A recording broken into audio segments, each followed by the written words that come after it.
अगर ये 3 क्वालिटीज आप में है तो आप भी एक इंटेलिजेंट इंसान हैं। फर्स्ट, ज्यादातर लोग जिनका आईक्यू नॉर्मल लोगों से ज्यादा होता है वो इंट्रोवर्ट होते हैं।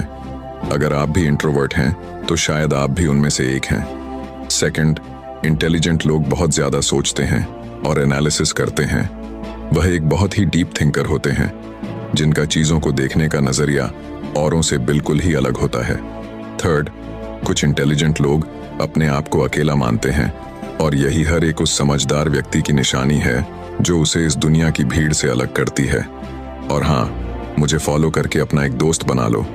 एक सच्चे दोस्त की तरह हमेशा सही राह दिखाऊंगा।